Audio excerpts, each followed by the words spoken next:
জীবনে পরিবারের অনেক গুরুত্ব। এজন্য আল্লাহ তাআলা বলেছেন, নিজেও জাহান্নামের আগুন থেকে বাঁচো, পরিবারকেও বাঁচাও। আদেশটা কার? আওয়াজ করে বলেন কার? রব্বুল আলামিন বলেন, ইয়া আইয়ুহাল্লাযীনা আমানু কু আনফুসাকুম ওয়া আহলিকুম নারা ওয়াকুদুহান নাসু ওয়াল হিজারা আলাইহা মালাইকাতুন গিলাযুন শিদাদুন লা ইয়াসুনাল্লাহা মা আমারাহুম ওয়া ইয়াফআলুনা মা ইউমারুন। সুবহানাল্লাহ পড়েন। আল্লাহ ডেকে বলেন, গোলাম নিজেরাও জাহান্নামের আগুন থেকে বাঁচো, নিজেদের পরিবারদেরকেও জাহান্নামের আগুন থেকে বাঁচাও। নিজেও জাহান্নামের আগুন থেকে বাঁচো, নিজের মাকেও বাঁচাও, নিজেও বাঁচো, বাবাকেও বাঁচাও। নিজেও জাহান্নামের আগুন থেকে বাঁচো, নিজের স্ত্রীকেও বাঁচাও। নিজেও জাহান্নামের আগুন থেকে বাঁচো, নিজের সন্তান সন্ততিদেরকেও বাঁচাও। কু আনফুসাকুম ওয়া আহলিকুম নারা, নিজেও জাহান্নামের আগুন থেকে বাঁচো, পরিবারকেও বাঁচাও। নিজেও জান্নাতি হতে হবে, পরিবারের সব সদস্যদেরকেও জান্নাতি সদস্য বানাতে হবে। এজন্য আল্লাহর হাবিবকে আল্লাহ পাক আদেশ করছেন, ওয়ামুর আহলাকা বিসসালাতি ওয়াসতাবির আলাইহা। ও নবী, আপনি একা নামাজ পড়লেই হবে না, আপনার কন্যা ফাতেমারে নামাজের কথা বলেন, আপনার কন্যা জাইনাবকে নামাজের কথা বলেন, রুকাইয়াকে নামাজের কথা বলেন, উম্মে কুলসুমকে নামাজের কথা বলেন, আপনার প্রাণাধিক প্রিয় স্ত্রী খাদিজাকেও নামাজের কথা বলেন, আপনার স্ত্রী আয়েশারেও নামাজের কথা বলেন। ঠিক কিনা? নামাজ একা বললে হবে না। আপনিও নামাজে যাবেন, সন্তানটারেও নামাজে নিয়ে যাবেন, মসজিদে পারা যাবে না? ফ্যামিলিগুলো নামাজি হোক, জান্নাতি ফ্যামিলি হোক। ফ্যামিলিতে রেখেছেন আল্লাহ সুখ আর শান্তি। এখানে আছে যত্ন, ভালোবাসা, দুঃখ কষ্ট ভাগাভাগি করে নেয়ার প্রশিক্ষণ। ঠিক কিনা? ফ্যামিলি, পরিবারকে ইসলাম এত গুরুত্ব দিয়েছে কেন জানেন? গোটা বিশ্বের সব জায়গায় যদি ইসলাম পালন নিষিদ্ধ হয়, আমার পরিবারের ভেতরে আমার ইসলাম পালনের সুযোগ আছে না নাই? এজন্য ইসলাম পরিবার গঠন, পরিবার সংরক্ষণ, পরিবারের মধ্যে ইসলামিক প্রশিক্ষণ, তাহজিব, তামাদ্দুন, ট্রেইন আপ করাকে আমাদের জন্য আবশ্যক করে দিয়েছেন। আলহামদুলিল্লাহ পড়েন। কিভাবে পরিবারে শান্তি আসবে? অনেকে বলে, হুজুর শান্তি নাই, ঘরটার ভেতরে ঢুকতেই মনে চায় না, সারা দুনিয়া ঘুরে বেড়াই, ভাল লাগে, ঘরে ঢুকলেই জাহান্নাম। আছে না নাই? আমরা চাই না আমার ঘর জাহান্নামের টুকরা হোক, আমরা চাই আমার ঘর শান্তি আর ভালোবাসায় ভরপুর থাক, তাই না? কি করে ঘরে শান্তি আনবেন পাড়াডগারের ভাইরা? আজকের এই আলোচনার পরে আমাদের পাড়াডগারে থাকবে শুধু শান্তি আর শান্তি। কথা কয় না? ইনশাআল্লাহ পড়েন। ঘরে শান্তি আনার প্রথম মাধ্যম হচ্ছে ঘরে ঢুকেই সালাম দিবেন। তো শান্তি আনার প্রথম ফর্মুলা হচ্ছে শান্তির বাণী ঘরে ঢুকাইতে হবে। এখন ঘরে শান্তির বাণী ঢুকান না, শান্তি আসবে কোত্থেকে? সালাম অর্থ কি? কথা বলেন। পরিবারে শান্তি আনার প্রথম টিপস হচ্ছে ঘরে ঢুকে আগে কি দিবেন? সবাই বলেন কি দিবেন? রব্বুল আলামিন বলেন, فَإِذَا دَخَلْتُمْ بُيُوتًا فَسَلِّمُوا عَلَىٰ أَنفُسِكُمْ تَحِيَّةً مِّنْ عِندِ اللَّهِ مُبَارَكَةً طَيِّبَةً। অবিশ্বাসীরা শোনো শোনো, তোমরা যখন তোমাদের ঘরে প্রবেশ করবে, ঘরে প্রবেশ করার পর সর্বপ্রথম তোমার যেই কাজ, প্রথম কাজটা হলো ঘরের মধ্যে যারা আছে সবাইকে সালাম দিয়ে দাও। কি দিয়ে দাও? সাল্লিমু আলা আনফুসিকুম, একে অপরকে সালাম দাও। তাহিয়াতাম মিন ইনদিল্লাহ, এটা আল্লাহর পক্ষ থেকে অভিবাদন পদ্ধতি। মুবারাকাতান তাইয়্যিবা, এর চেয়ে বরকতময় বাণী, এর চেয়ে পবিত্র বাণী আর হতে পারে? কি সুন্দর বাণী! আসসালামু আলাইকুম ওয়া রাহমাতুল্লাহ। আদম আলাইহিস সালামকে যখন আল্লাহ তাআলা বানালেন 60 হাত লম্বা বানালেন। কয় হাত লম্বা? আমরাও যখন জান্নাতে যাব আমাদেরকে 60 হাত লম্বা করে জান্নাতে ঢুকাবে কে? সুবহানাল্লাহ পড়বেন না? আদম আলাইহিস সালামকে তৈরির পরই আল্লাহ বলেন, আদম জিকির করো, আদম সেজদা দাও, আদম নামাজ পড়ো। আল্লাহ প্রথম যে অর্ডারটা করেছেন সেটা হচ্ছে সাল্লিম, আদম সালাম দাও। কি দাও? আরো জোরে। এর কারণ আগে যে সালাম দেয় তার অন্তর থেকে অহংকার মুক্ত করে দেয় কে? আল্লাহ। একটা মাত্র অহংকারের কারণে ইবলিস সে হয়েছে জাহান্নামীদের সর্দার, আল্লাহ চেয়েছেন এই অহংকার যেন আদমের হৃদয়ে বাসা না বাঁধে, তাই হৃদয় থেকে অহংকার তুলে দেওয়ার জন্য প্রথমেই আল্লাহ তাআলা আদম আলাইহিস সালামকে সালামের প্রশিক্ষণ দিয়ে দিলেন। পড়েন সুবহানাল্লাহ। 2 নম্বর ফর্মুলা, ঘরে যারা সুখ শান্তি রাখতে চান, ঘরের মধ্যে কোনো ছবি টাঙিয়ে রাখা যাবে না। যাবে? মূর্তি রাখা যাবে না। যাবে? মুসনাদে আহমদ ইবনে হাম্বলের হাদিস, আল্লাহ রাসূল সাল্লাল্লাহু আলাইহি ওয়াসাল্লাম বলেন, লা ইন্নাল মালাইকাতা লা তাদখুলু বাইতান ফীহি তামাসিল ওয়া সূরা। যে ঘরে মূর্তি আছে, যে ঘরে ছবি টাঙিয়ে রাখা হয়, ওই ঘরে আল্লাহর রহমতের ফেরেশতা প্রবেশ করে। চিপায় চাপায় কোনো ছোটখাটো ছবি থাকলে ওটা ভিন্ন কথা, কিন্তু বড় করে টাঙিয়ে রাখা যাবে? আব্বা আম্মা মরে গেছে, অনেকে আব্বা আম্মার ছবি টাঙায় রাখে, রাখা যাবে? আজকে নামায় ফেলবেন, পারা যাবে তো? আচ্ছা, রহমতের ফেরেশতাকে ঢুকার সুযোগই তো আপনি দিচ্ছেন না, ঢুকবে কেমন করে? বিয়ের ছবি, আব্বা আম্মার ছবি, নেতা নেত্রীর ছবি টাঙিয়ে না রেখে অ্যালবাম বন্দি করে রাখেন, প্রয়োজনে দেখবেন। অনেকে বাঘের শোপিস, সাপের শোপিস, কুমিরের শোপিস সুকেসে সাজিয়ে রাখে, আছে না নাই? রহমতের ফেরেশতা আসে না, এগুলো রাখবেন না। তো রহমতের ফেরেশতা রহমতের পায়গাম নিয়ে আসবে আপনার ঘরে। যদি আপনি চান, ছবি নামিয়ে ফেলুন, মূর্তি সরিয়ে ফেলুন, দোতরা ঢোল বাদ্য এগুলো ভেঙে ফেলে দেন। আল্লাহ রাসূল সাল্লাল্লাহু আলাইহি ওয়াসাল্লাম বললেন, বুইসতু আন উকাসসিরাল মাযামির, ঢোল বাদ্য, হারমোনিয়াম, গিটার এগুলোকে ভেঙে মাটির সাথে গুঁড়িয়ে দেওয়ার জন্য বিশ্ব নবীকে আল্লাহ তাআলা জমিনে পাঠিয়েছে। ঢোল বাজানো হারাম, এগুলো বাজাবেন না, রহমতের ফেরেশতা আসবে না। কোন হেভি মিউজিক্যাল ইনস্ট্রুমেন্ট ঘরে রাখা যাবে না। তবে আপনি গাছের ছবি, প্রকৃতির ছবি, নদী নালার ছবি, এগুলোর ক্যালিওগ্রাফি বাধাই করে দেয়ালে টাঙিয়ে রাখতে পারেন, এতে কোনো সমস্যা। বাচ্চা মেয়েদেরকে কাপড়ের তৈরি পুতুল দিতে পারেন, এটা তো কোনো সমস্যা নাই। আম্মা জান আয়েশা রাদিয়াল্লাহু তাআলা আনহা, উনি কাপড়ের পুতুল দিয়ে খেলা করতেন, কাপড়ের ঘোড়ার পুতুল, মানুষের পুতুল, এগুলো দিয়ে খেলতেন, এটা জায়েজ আছে। কিন্তু চোখ আছে, নাক আছে, মুখ আছে, হাত আছে, এরকম পুতুল ঘরে রাখা যাবে?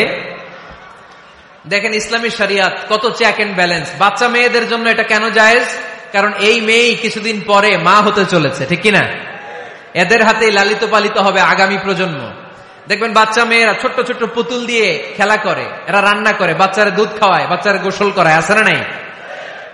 ইসলাম এটা জায়েজ করেছে এজন্য, যাতে ছোটবেলাতেই বড় হয়ে তার উপর যে দায়িত্ব চাপবে, ছোটবেলাতেই যেন এটার প্রশিক্ষণ হয়ে যায়। সুবহানাল্লাহ পড়েন। খেলার ছলে প্রশিক্ষণ হয়ে গেল। তো এই জন্য ঘরে যারা শান্তি চান, এগুলো রাখবেন না। ঘরে হিন্দি সিরিয়াল দেখা যাবে না। এইবার আসছে আসল ওয়াজ। হিন্দি সিরিয়াল দেখা যাবে না, জি বাংলা দেখা যাবে না, স্টার জলসা দেখা যাবে না, ইন্ডিয়ান কোন অশ্লীল চ্যানেল ঘরে দেখা যাবে না। গ্রাজুয়ালি অনেক এলিট সোসাইটির ফ্যামিলি, তাদের বাবারা আমার কাছে আসে, বলে হুজুর, ধন সম্পদ, সোশ্যাল স্ট্যাটাস আল্লাহ কম দেয় নাই, তো আপনার ওয়াজ শুনে আলহামদুলিল্লাহ আমরা পরিবর্তিত হতে শুরু করেছি, আমরা এখন নামাজ টামাজ পড়তেছি। তো মেয়েগুলো পর্দা করে না হুজুর, পর্দা করে না। কি করি? হিপ হপ স্টাইলের মেয়ে, টাইট ফিটিং। কি ফিটিং? টাইট ফিটিং জামা পরে হুজুর, কি করব আমি বলেন? তো এদেরকেও আমি বলি ধীরে সুস্থে চালায় যাইতে বলেন, চালায় যাক আস্তে আস্তে। তো ওদেরকে পরামর্শ দেই, প্রথমে বলবেন মা শালীন পোশাক পরো। কি পোশাক? প্রথম ধাপে হচ্ছে শালীন পোশাক, নিজেকে একটু গুছিয়ে রাখো, একটু ওড়না পেঁচিয়ে রাখো, একটু ঢিলে ঢালা জামা পড়ো। শালীন পোশাকে যখন মেয়েটা অভ্যস্ত হয়, তখন আমি বলি এদেরকে হেজাব পরান। হেজাব কি পরান? হেজাব। তো শালীন পোশাক থেকে যখন একটু আপার লেভেলে যে হেজাব ধরে হিপ হপ স্টাইলের মেয়েগুলো, এর কয়েক মাস পরে আমি বলি এখন নেকাব পড়ায় দেয়। এখন কি নেকাব? মানে শুধু চোখ দেখা যাবে, আর কিছু দেখা যাবে না। আস্তে আস্তে এরকম অনেক ফ্যামিলির ক্ষেত্রে আমি শুনেছি, আগে হিপ হপ স্টাইলের মেয়ে ছিল, পরে আস্তে আস্তে শালীন পোশাক ধরেছে, তার কিছুদিন পরে আস্তে আস্তে হেজাব ধরেছে, এরপরে এখন নেকাব ধরেছে।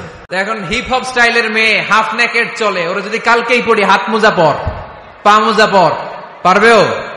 এজন্য ধীরে সুস্থে আস্তে আস্তে, আওয়াজ করে বলেন ঠিক কিনা? তাহলে টিভিতে গান বাজনা, আজে বাজে হিন্দি সিরিয়াল, অশ্লীল নাটক, সিনেমা, পারাডগারে আজকে থেকে আর দেখা যাবে? যারা ফ্যামিলিতে অশান্তি চান শুধু তারা দেখতে পারবে, ঠিক কিনা?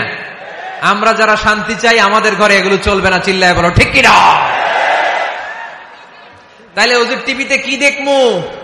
কি দেখবেন? ইসলামী প্রোগ্রাম দেখবেন। কি দেখবেন? ইসলামী প্রোগ্রাম দেখুন, নিউজ দেখুন, টক শো গুলা দেখুন, প্রামাণ্য অনুষ্ঠানগুলো দেখুন, শালীন ভালো কোনো ম্যাগাজিন প্রোগ্রাম থাকলে এগুলো দেখুন, জিওগ্রাফিক্যাল চ্যানেল দেখুন, অ্যানিমেলস কিংডম দেখুন, সাগরের অতল গহ্বরে কি মাছ আল্লাহ তৈরি করে রেখেছে, আফ্রিকার জঙ্গলে কি হচ্ছে এগুলো দেখেন। নিজেকে জ্ঞানী ও আলোকিত করে গড়ে তুলতে সাহায্য করে এরকম প্রোগ্রামগুলো দেখেন। কোন অশ্লীল, কোন হারাম প্রোগ্রাম কোন মুসলমান টেলিভিশনে দেখতে পারে? তো 2 নাম্বার যে পয়েন্ট আমরা আলোচনা করলাম, ছবি টাঙিয়ে রাখা যাবে না, মূর্তি রাখা যাবে না ঘরে, গিটার বাদ্যযন্ত্র রাখা যাবে না, অশ্লীল নাটক সিনেমা দেখা যাবে। তাহলে ঘরটারে শান্তিতে ভরপুর করবে কে? আমরা যেন কিছু শিখে যাই। 3 নাম্বার ফর্মুলা ঘরে শান্তি আনার, ঘরে মাঝে মাঝে একসাথে জামাতে নামাজ পড়বেন। শুনতেছেন? আমার কথা শুনতে পাচ্ছেন? The family that prays together stays together. যে ফ্যামিলিগুলো একসাথে নামাজ পড়ে এই ফ্যামিলিগুলো একসাথে টিকে থাকে আজীবন। সুবহানাল্লাহ নাই? বাইরে বৃষ্টি, আপনি মসজিদে যেতে পারছেন না জামাতে নামাজ পড়ার জন্য, কি করবেন? ঘরের সবাইরে নিয়ে নিজে ইমাম হয়ে যাবেন। পারা যাবে?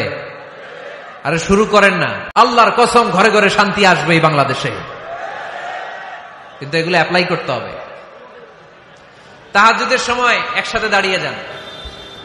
ডিসেম্বর মাসে বাচ্চাদের 15 দিনের ছুটি, তখন তাহাজ্জুদের প্র্যাকটিস করেন। আপনি ইমাম, আপনার পেছনে আপনার ছেলেরা, পিছনে আপনার মেয়েরা আর আপনার স্ত্রী। নারী পুরুষ এক কাতারে দাঁড়াতে পারে না। তাহলে ঘরে জামাতে মাঝে মাঝে নামাজ পড়বেন। সহিহ মুসলিমের হাদিস, আল্লাহ রাসূল সাল্লাল্লাহু আলাইহি ওয়াসাল্লাম বলেন, তোমরা ফরজ নামাজ মসজিদে আদায়ের পরে ঘরের জন্য কিছু নফল আর সুন্নত রেখে দিও, কারণ ঘরে যারা নফল আর সুন্নত পড়ে ওই ঘরটারে বরকত দিয়ে ভরে দেয় কে? তাহলে 3 নাম্বার ফর্মুলা, ঘরে আমরা নামাজ পড়ব, মাঝে মাঝে জামাতে নামাজ পড়ব। রাজি আছেন তো সবাই? ইনশাআল্লাহ পড়েন না? 4 নাম্বার ফর্মুলা, বাসায় একসাথে খাবার খান, আলাদা আলাদা না। কিভাবে? একসাথে। যদি একান্নবর্তী ফ্যামিলি হয়, ভাই বোন চাচা মামা একসাথে, তাহলে ছেলে মেয়েরা একসাথে বসবেন না।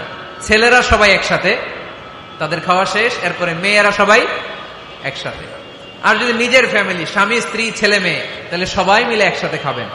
5 নাম্বার, ঘরে কোরআন তেলাওয়াত করবেন। কি করবেন? করেন, আপনারা করেন? হ্যাঁ, ঘরে কোরআন তেলাওয়াত করেন প্রতিদিন।